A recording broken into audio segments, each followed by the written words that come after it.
Mesdames et messieurs, bon après-midi. Merci beaucoup d'être en direct à travers le canal international TGV de l'information. Le quatrième pouvoir également, la plume de l'aigle, opinion. Merci beaucoup à tous ces blogueurs connus et reconnus qui nous font l'amitié d'être là pour établir la vérité. La jeune Ange est seulement âgée de 19 ans. Elle a une histoire triste à partager avec nous. Et elle a décidé de donner la primeur au TGV de l'information et au quatrième pouvoir. Salut, Ange. Alors, votre histoire. Déjà, bonjour à tous. Tout a commencé en 2018. C'était... Déjà, moi, c'est Ange. Je réside à Douala. Tout a commencé en 2018.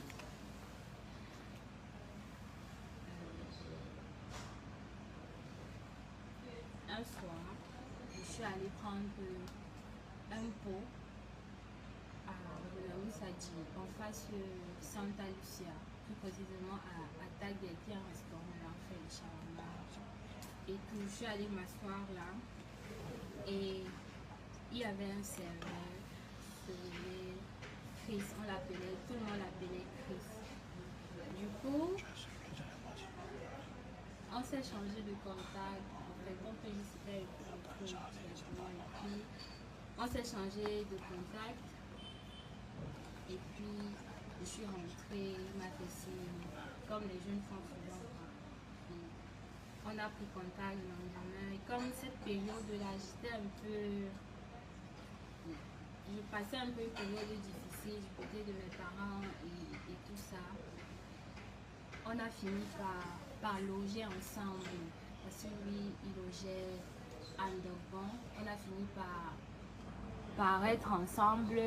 On a fait une relation. Quelques temps plus tard, ça n'a pas duré. Je suis tombée enceinte de lui. Et puis, tout allait pour le mieux. Il travaillait là en face à Taguet. Il travaillait, il se battait comme...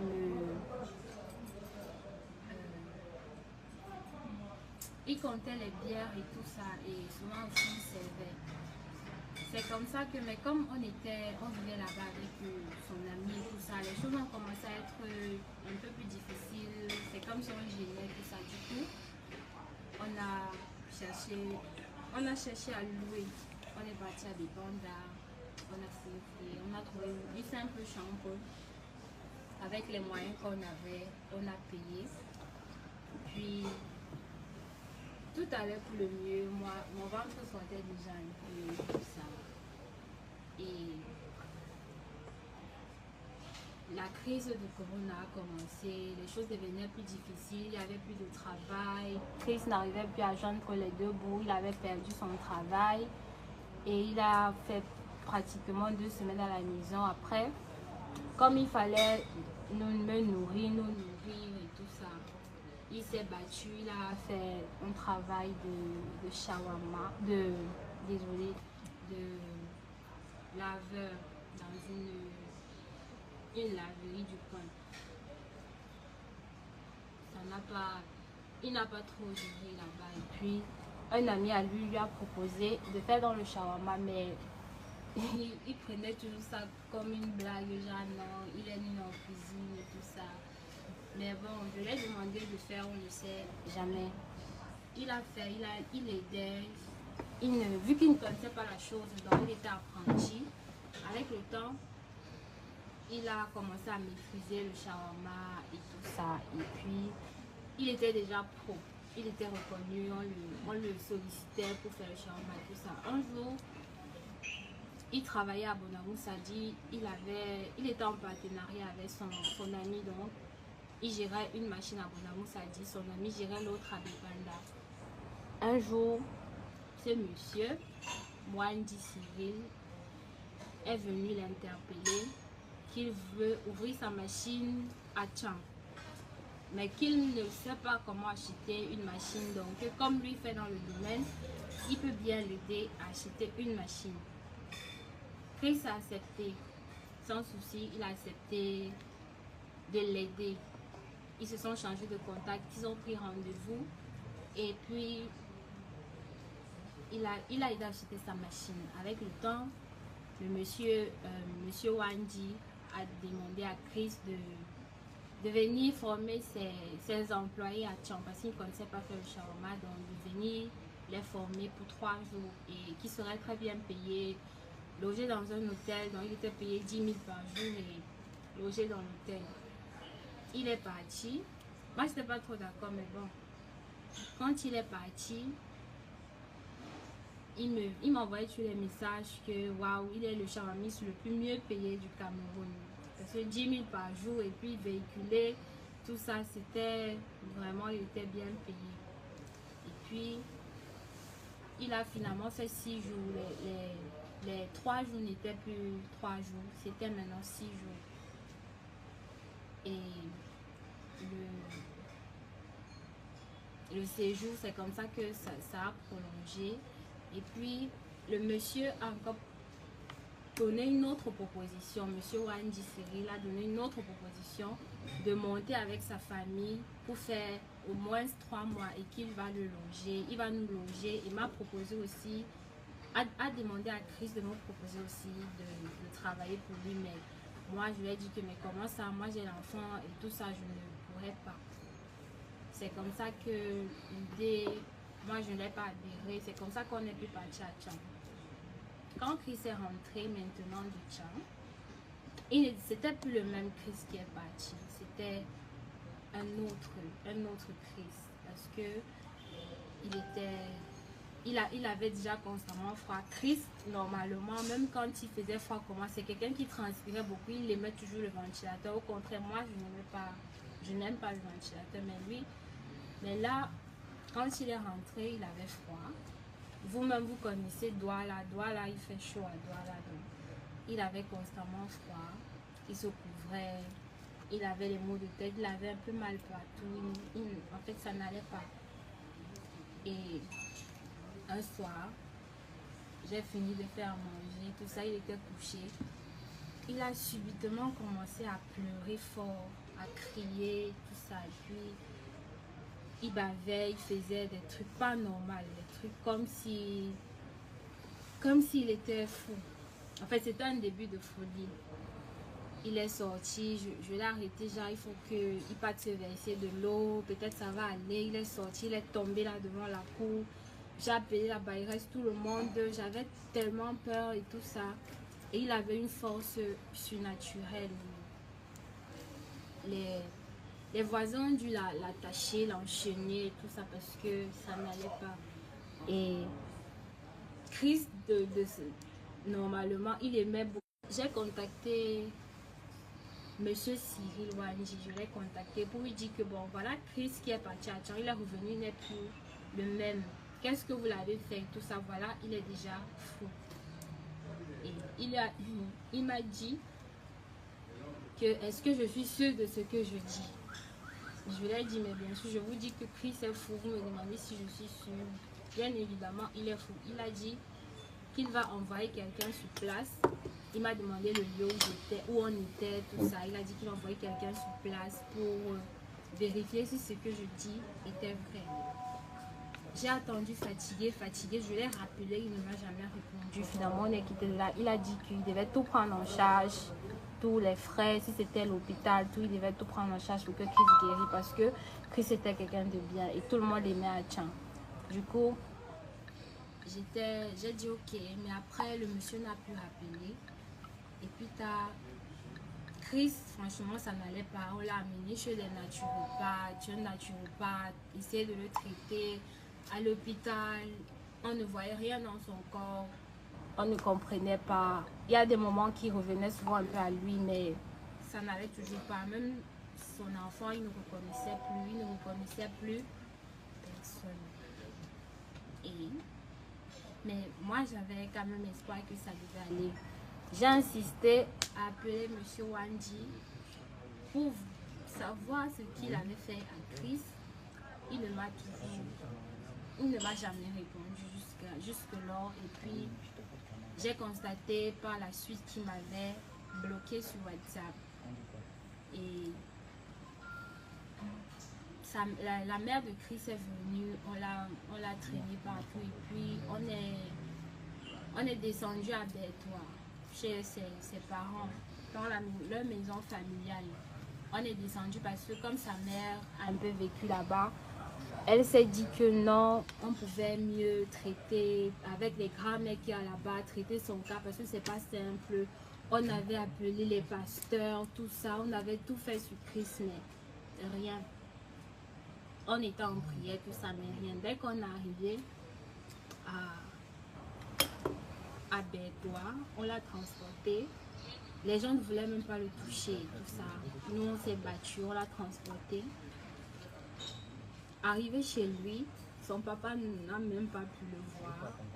Arrivé chez lui, je l'ai nettoyé, j'ai fait tout ce que je pouvais, je l'ai donné à manger. Il était là, couché, tout maigre, il était juste pas le Christ que j'ai rencontré à Bounamoussadi. Et je l'ai donné à manger la bouillie, j'ai donné ses remèdes. J'étais en train d'éplucher ses pommes pour faire un sauté pour qu'il mange. Sa mère était là assise et puis il a commencé à tousser, il a commencé à faire des gestes bizarres. Je me suis approchée de lui. Il a tiré ma tête vers lui,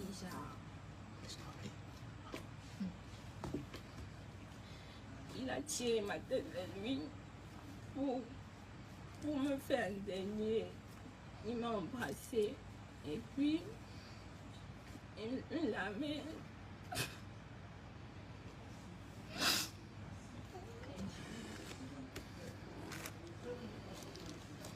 Et puis il a maculé.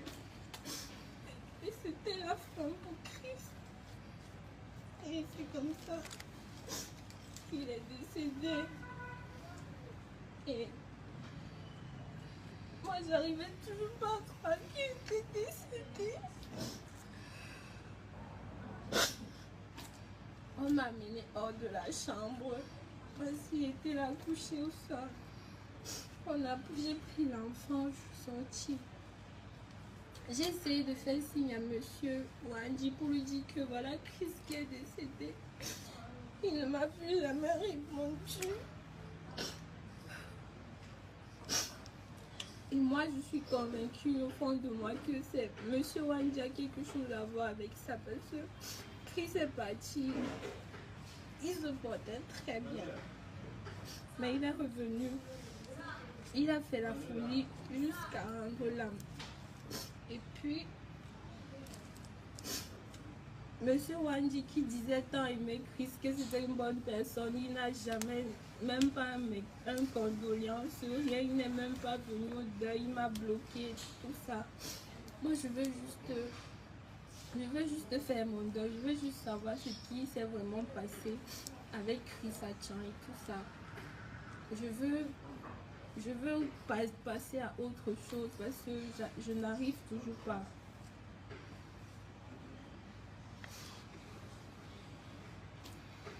Et l'enfant, parlez-nous de l'enfant. L'enfant, présentement, elle est avec mes parents à Yaoundé. Parce que moi, je ne pouvais pas m'occuper d'elle.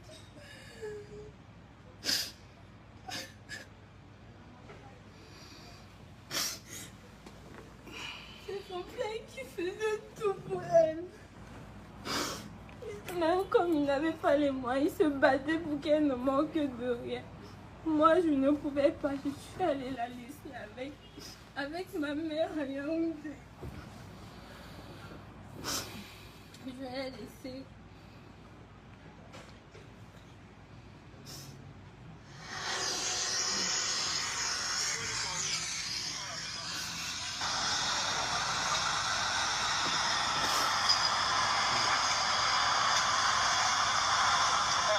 Quand sa folie a commencé. Oui, ça c'est quand sa folie a commencé. Là, on l'a mené sur le parc.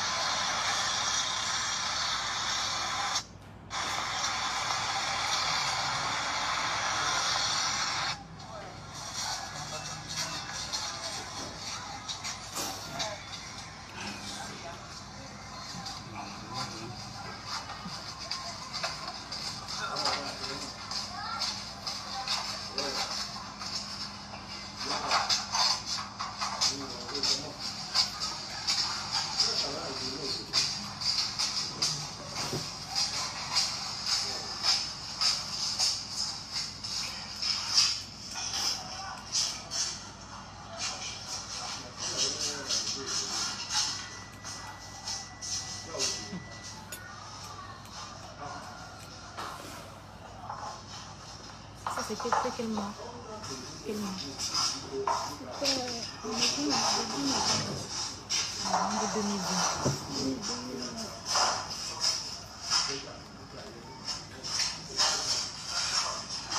Et il a fait cette crise pendant combien de temps? Crise de Une folie. semaine. Et il 6 est jours, une semaine, il est mort. 6 jours et il est mort. Il a ramené de l'argent quand même de chance. Oui, oui, oui. Il a ramené de l'argent et puis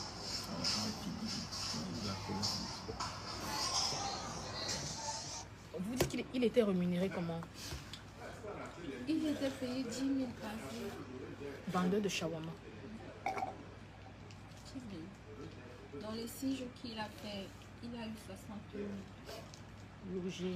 Oui, logé, nourri, transport, véhiculé.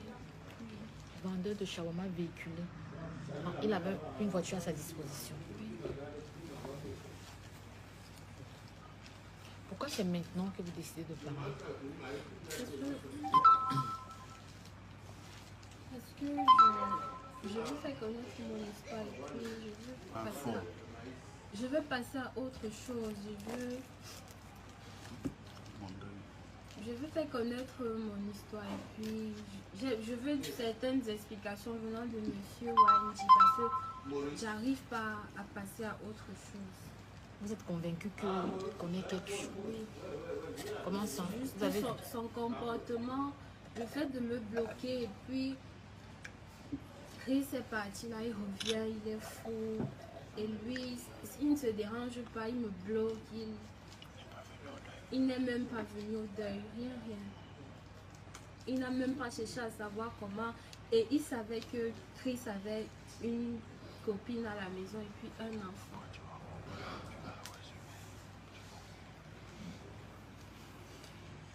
D'accord, vous avez déposé une plainte. Oui. J'ai déposé une plainte. Expliquez-nous pourquoi. Que justice Pourquoi soit j'ai faite. déposé la plainte? Oui, parce que je veux que justice soit faite. Et si ce monsieur avait l'habitude de faire ça, s'il a fait ça à Chris, ça veut dire que ce n'est pas peut-être la première fois, il a l'habitude de faire ça. Je veux attirer son attention. Je veux que si il avait l'habitude de faire ça, qu'il arrête et puis il sache que oui, il a tué Chris, Chris est mort, mais et qu'il y avait les gens qui l'aimaient, il a abusé beaucoup de Est-ce que vous avez suffisamment de preuves pour démontrer que c'est lui? Vous basez sur quoi? Les pratiques maléfiques? Expliquez. Quand Chris déjà est rentré, déjà son comportement m'inquiétait. Et je soupçonnais, je croyais que peut-être c'est une maladie, peut-être le palu à cause du climat.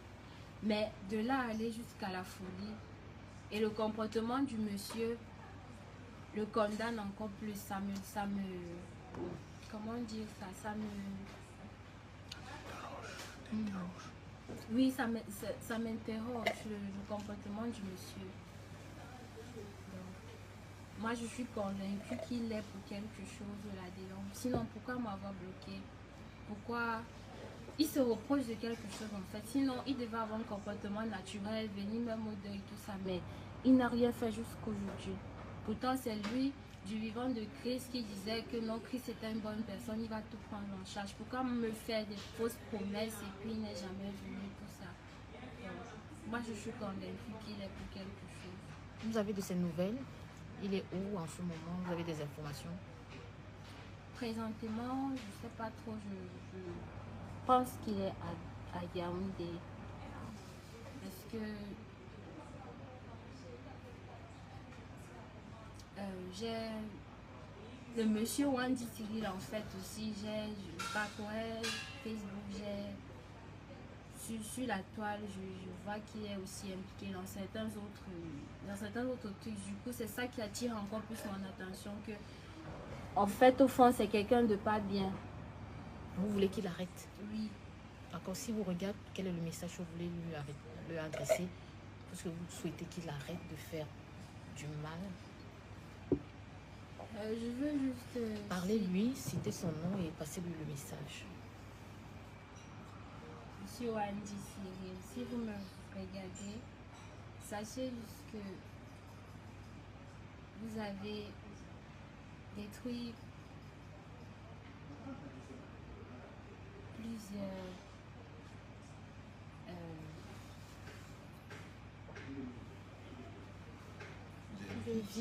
plusieurs vies, et le message que j'ai à vous passer, c'est que le karma existe. Vous allez payer pour tout ce que vous avez fait, que ce soit à Christ et aux autres, parce que posez-vous la question, Christ est mort depuis le 17 novembre 2020, mais voilà, c'est maintenant que la chose revient. Donc, en gros, le karma existe et vous allez payer pour ce que vous avez fait, d'une manière ou d'une autre. Pour terminer, comment vous vivez? Vous avez un toit, l'enfant, est-ce que vous vous en sortez? Je vis avec ma copine et puis l'enfant est à Yaoundé. L'enfant est à Yaoundé, donc. Vous avez des moyens financiers? Est-ce que Christ qui vous aidait? Est-ce qu'il faisait tout? Est-ce que vous avez un boulot? Non, présentement, je n'ai pas de boulot. J'essaie juste de faire les deux bouts. J'avais un boulot, mais je l'ai perdu parce que je suis tombée malade et tout ça. Mais pour le moment, comme on dit souvent, c'est Dieu qui nous garde. D'accord. Vous aimiez beaucoup Christ. Ok. Alors, un mot de fin. Votre mot de fin. Merci d'avoir écouté mon histoire et que justice soit faite.